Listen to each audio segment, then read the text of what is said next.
The UK needs to be prepared to fight or deter a war within 3 years. That's what the new Chief of the Armed Forces has said. So what does that really mean, and how are we going to prepare? The new Chief of the General Staff, General Sir Roly Walker, outlined his plans for the future of the armed forces at a landmark conference last week.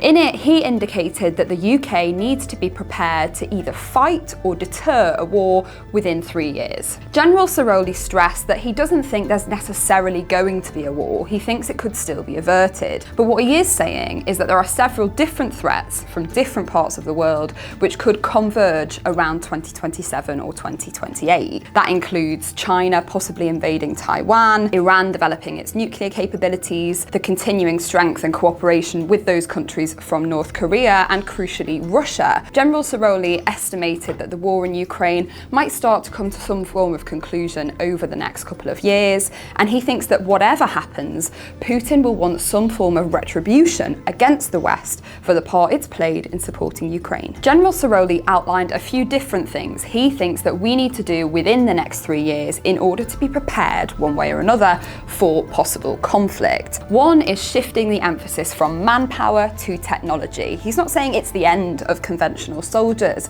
but there's been a long conversation in the UK about whether we need to recruit more soldiers, give the armed forces more money, and he says actually we can do this adaptation within the budget that we've got and with the numbers that we've got.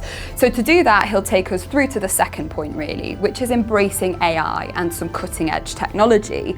He's keen to use AI to kind of streamline what the British Armed Forces can do, make them faster, more efficient, so that they can do more with the capacity that they already have. One of the key needs when we talk about AI in warfare is coming down to drones. Drones are becoming an increasingly important part of conflict, and we're already seeing that in Ukraine. So drones can be sent to do reconnaissance, so spying essentially, or gathering information, and they can be used to actually hit targets themselves. But the problem is that Russia has worked out a way to use jamming, so it's using electromagnetic waves to sort of block the signal between the drone and the communicator, which essentially makes the drone useless. So many experts are hoping that AI can be used to help those drones communicate and essentially stop them from being jammed. General Sir Roly also mentioned the use of autonomous weapons. Autonomous weapons are basically systems which can operate without human beings needing to do it. But there are some concerns from people like the Red Cross about the use of autonomous weapons because there's less human oversight and there's concerns that they could hit targets which maybe we wouldn't want them to be hitting. The next point that General Sir Roly made was a little bit more complicated. It's all about merging the infrastructure between the military and civilian spheres. So it's about making technology, which can normally operate just on one very specific system, more versatile so it can connect to lots of different systems. Air Commodore Blythe Crawford, who's very senior in the RAF, says that he would like to be able to land a Typhoon jet by a McDonald's and have it tap into their Wi-Fi system. That would not only mean that these kinds of military equipment are able to operate using civilian infrastructure so they can be used in more places, it also allows them to hide in plain sight, because the warning is that if your enemy can detect exactly which system your kit is being looped up to, all it needs to do is take out that command center and then it's useless. But if you can tap into existing systems or enable it to move from system to system to system, then it's less likely to be taken out. The example is that mobile phones immediately, if it can't connect to Wi-Fi, will automatically connect to 4G. If it can't connect to 4G, it'll connect to 3G. So they're saying that military tech needs to be able to do the same thing. The next thing that came up is updating the British Armed Forces as training systems to mean that we're training on the most cutting edge kind of kit. General Sir Roly admitted that sometimes our training and learnings and lessons are taking too long to reach the battlefield.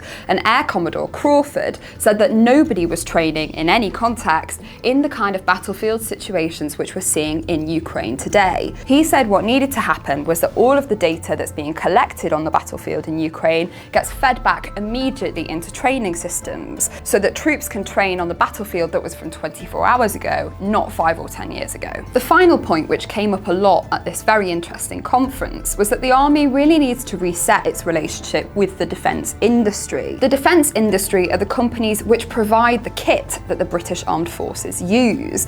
One defence expert told me that a lot of the problems come from the fact that the British Armed Forces require very bespoke kinds of kit, so they can't be made at scale by the defence industry. And because they can't be made at scale, they then cost a lot more. It's a bit like the COVID pandemic. Lots of experts have said that one of the reasons that the UK struggled to adapt to that new threat was because its relationship with industry wasn't quite laid out, and that we shouldn't be relying on far-flung supply chains in order to stand up the armed forces.